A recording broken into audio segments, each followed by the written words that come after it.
Hello friends, I am Arpit and I am here with today's analysis.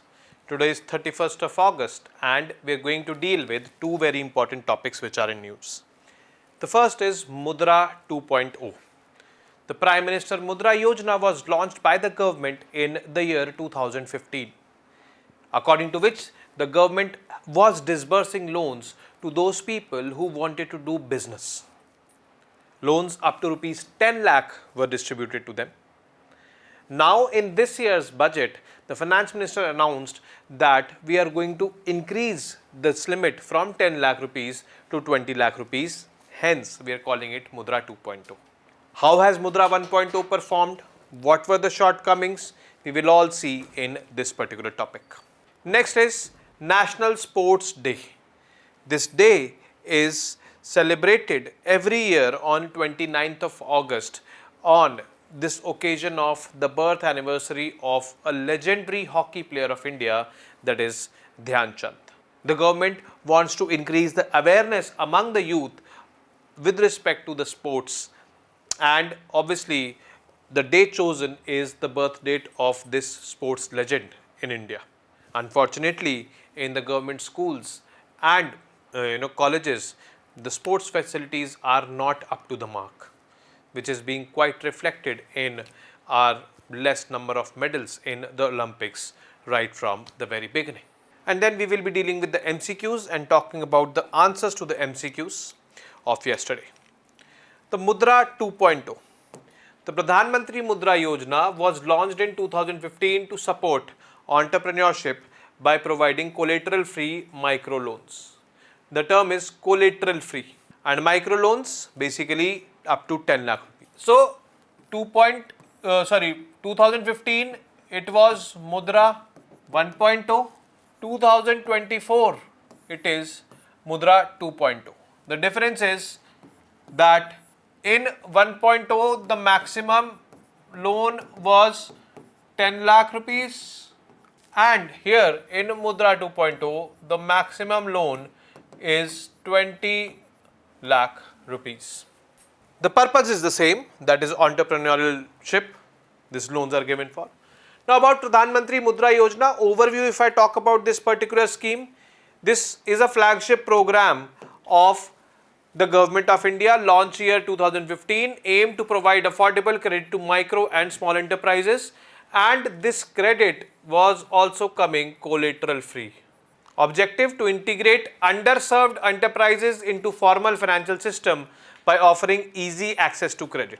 The other day we talked about unified lending interface, which the RBI is wanting to expand it on the lines of UPI, that is enhancing credit facility or credit availability to the people. Mudra loans are also doing the same thing, that is enhancing credit availability to the people for doing businesses, for entrepreneurial activity. Now, is this PM Mudra Yojana leading to financial inclusion? Yes, definitely it is leading to. The financial inclusion in India is driven by a mantra by the government. That mantra is banking the unbanked, funding the unfunded, and securing the unsecured. Financial inclusion refers to a situation when maximum of the population in a country is having access to multiple financial services. Multiple financial services like banking, that is why banking the unbanked, credit, funding the unfunded, insurance and pension, securing the unsecured. These are elements of social security, pension and insurance. So that is that mantra: banking the unbanked, funding the unfunded, and securing the unsecured. The key features of this is fund the unfunded by enabling small borrowers to secure loans from various financial institutions.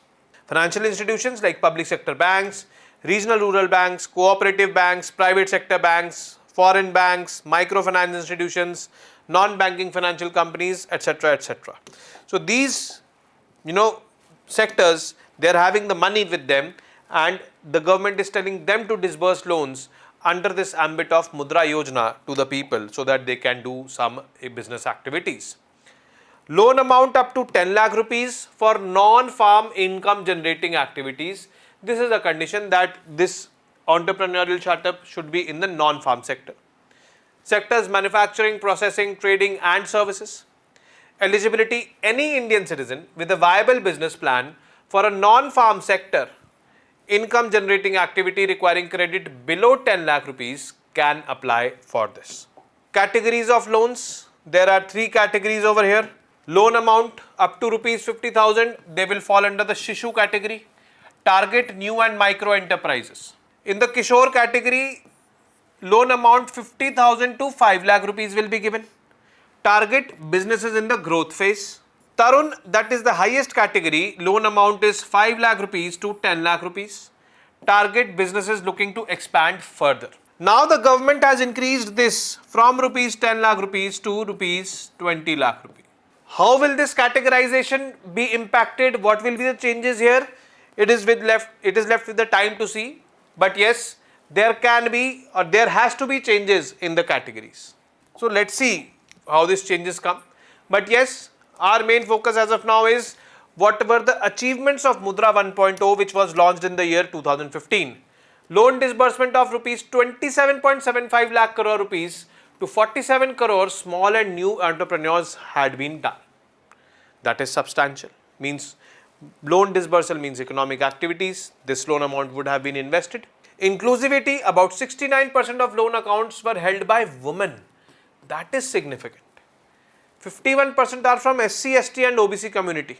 So more than 50% of these loans are either given to women or SC, ST, OBC, we can say that. Job creation, significant impact on the grassroots economy, promoting self-employment and small business development. So all these are done. Challenges. First challenge is unequal distribution. Why we are calling it unequal distribution? Because disbursement concentrated in a few districts of the country only, with the top 10 districts receiving over 26,000 crore rupees and the bottom 318 districts received the same amount, 26,000 crore rupees. So this regional disparity or this, I would say, inconsistency can lead to further existing regional disparities. Some regions are having more money, they will automatically be more prosperous as compared to those regions who are having less money, less investment. The government is already grappling with regional inequalities and it will further increase. That is something which is unwanted. Non-performing assets, NPA decreased from 3.61% in FY21 to 2.1%. Although it has decreased, but still there are high amount of NPAs, means loans were disbursed but they were not repaid back by the people. Highest NPAs observed in Kishore, this middle category, 50,000 to 5 lakh rupees, and Shishu up to 50,000 rupees, the smallest category. So highest NPAs are over here. Financial literacy is less. Next challenge, only 27% of the population is financially literate. Rest 73% is not literate. So if you are not financially literate, you will not know how to handle that loan which you have taken. You may end up consuming that money and then you would be asking for another loan. Basically, loans have to be repaid. You need to understand this.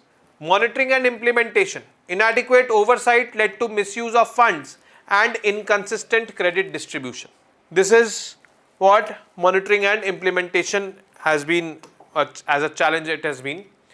Now, key proposals in Mudra 2.0. Obviously, these key proposals will be leading to or will be leading towards plugging those loopholes of Mudra 1.0 or overcoming those challenges which Mudra 1.0 is facing. Focused outreach and empowerment zones.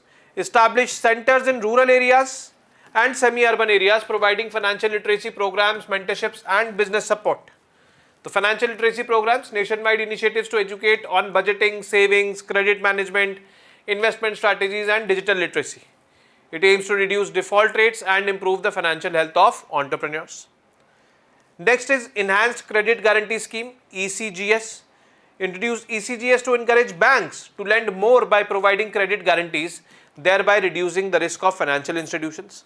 So government should be providing or government will be providing credit guarantees because these are collateral free loans. So it is like this. Robust monitoring and evaluation framework, RMEF, implement technology driven systems to track loan disbursements, utilization and repayments in real time. Include beneficiary impact assessments to measure socio-economic outcomes and guide policy improvements.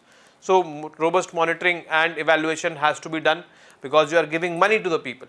It should not lead to, more and more, I would say, NPAs, because Indian banks have recovered from huge NPAs. It should not be again, be there. Last is data analytics and beneficiary tracking. Proper data analysis should be done about where to disburse, how much to disburse, whom to disburse, and there should be proper tracking also of the beneficiaries having access to these loan amounts, what they are doing, how they are doing. If anything, any guidance has to be given, we can give them. Mentoring has to be done, that mentoring can be done, so that that person also benefits, and that financial institution which is disbursing loan to that person also gets benefited with the repayment of loans. So this is how the key proposals in Mudra 2.0 are. Now, next piece of news, that is the National Sports Day, August 29th, is observed as the National Sports Day in honor of Dhyan Chand, who is celebrated as India's first sporting superstar and a legendary figure in hockey. So he was born on August 29, 1905, and December 3, 1979 was his demise. So on the birth date of Major Dhyan Chand, we are celebrating or commemorating or observing National Sports Day. He was known as the Wizard of Hockey. It was known that there are magnets in his hockey stick which do not let the ball to separate from his hockey stick. Once he has that ball with him, it was very difficult to take possession of that ball from him. He was such a great player. Early life and career of Dhyan Chand. Dhyan Chand was born on August 29, 1905 in Allahabad. Sport, renowned for his exceptional skills in hockey, Dhyan Chand is often referred to as the Wizard of Hockey. Olympic achievement, 3 consecutive gold medals for India. Dhyan Chand led India to victory in 3 consecutive Olympic Games. 1928 Amsterdam Olympics, India won the gold medal, defeating Netherlands 3-0 in the final. 1932 Los Angeles Olympics, India achieved a stunning 24-1 victory over United States in the final. That is too much, 24-1. 1936 Berlin Olympics, India clinched the gold medal with an 8-1 victory over Germany. Scoring record, Dhyan Chand scored 33 goals in 12 Olympic matches, averaging nearly 3 goals per game. So that is actually exceptional. Notable anecdotes and stories of Dhyan Chand. Suspicion of magic. People were suspicious that he's done some magic with his stick and all. There are apocryphal tales suggesting that Dhyan Chand's remarkable ball control led to suspicions of a magnet hidden in his stick. His skills was so exceptional that such stories emerged. Obviously, a wooden stick and a ball, leather ball, there's no match. Offer from Hitler. During the 1936 Berlin Games, German Chancellor Adolf Hitler reportedly offered Dhyan Chand German citizenship and a position in the German army, which Dhyan Chand declined. Impact on Indian sports, which this personality has had. Symbol of national pride he has been. Dhyan Chand's achievements occurred during India's pre-independence era, symbolizing pride and resistance against colonial subjugation. His success on the international stage made a significant impact on the national pride of India. Hockey dominance. Dhyan Chand's era marked India's dominance in hockey, with India winning 7 of the 8 Olympic gold medals in hockey from Amsterdam in 1928 to 1956. His contributions made hockey India's most successful sport in the Olympic arena, because in hockey we have won the maximum amount of gold medals. Legacy and recognition. If I talk about his legacy and recognition, National Sports Day, August 29, is celebrated annually as National Sports Day in honor of Dhyan Chand. Awards and honors which Dhyan Chand has received. Rajiv Gandhi Khel Ratna Award in 2021.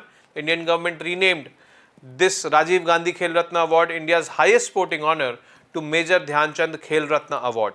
Major Dhyan Chand National Stadium, the National Stadium in New Delhi, was renamed in his honor in 2002. Lifetime Achievement Award, a Lifetime Achievement Award in sports, was also named after him. So these are not the awards and honors which he got, but awards and honors which are in his name and which people get. So this is to be understood. Now coming on to the MCQs. First is, in which year was the PM Mudra Yojana launched? Extremely simple question. I am not reading out the options also. You can and you should be answering it without the options. Second is, consider the following statements and mark the correct one. PM Mudra Yojana aims at enhancing the financial inclusion in the country. Second, PM Mudra Yojana is suffering from NPAs. Only one, only two, both 1 and 2, neither 1 nor 2. Fill in the blanks with the most appropriate option with respect to financial inclusion. Banking the unbanked, funding the unfunded, and dash dash dash. You have to fill this blank with one of these options. Employing the unemployed, skilling the unskilled, educating the uneducated, or none of the above. The last question for today is, National Sports Day is celebrated on the birth anniversary of which famous sports personality? Extremely simple questions today. So I would be definitely expecting all the 4 correct answers from you guys. Now we will be discussing the MCQs of 30th of August, that is yesterday. The first question was, which of the following countries share boundaries with Balochistan province of Pakistan? Iran, Afghanistan or Turkmenistan? The correct answer is Iran and Afghanistan. We could see it clearly from the map which I had portrayed over there. So C, that is only 1 and 2, is going to be the correct answer of this question. Second, consider the following statements and mark the correct one. First statement, Gwadar Port lies in the Balochistan region. Definitely yes, Balochistan region is mineral rich. There are multiple minerals found over there like gold, iron and steel also over there. So this is true. So both 1 and 2 are correct with respect to this question. Third, who among these can be categorized as temporary workers in Canada? First, international students, yes. 40% of international students in Canada are from India, and they all are categorized as temporary low wage workers. And distress migrants basically, we saw the example of Ukraine, people who have migrated from Ukraine to Canada. So they are also part of it. So both 1 and 2 are the correct options of this particular question. Which of the following was agenda for Pacific Islands Forum's 2024 meet? Dealing with USA-China dynamics in the region? Yes. Establishing strategic partnership with each other in the forum? No. The second objective was climate change for discussion in this year's meeting. So only 1 is going to be the correct answer, that is A is the correct answer for this. And last question, which of the countries is not part of the Pacific Island Forum? So there are 18 countries, you have to memorize them. Australia is part of it, New Zealand is part of it, Nauru is that small country in Micronesia which is part of it. Indonesia is not part of it, and hence Indonesia is going to be the correct answer for this question. D is the correct answer. So this is it from today. I will be seeing you tomorrow now with more such informative news pieces. Till then, you guys very well know what to do. Keep studying, keep reading, keep writing, and most importantly, keep revising. Namaste, Jai Hind.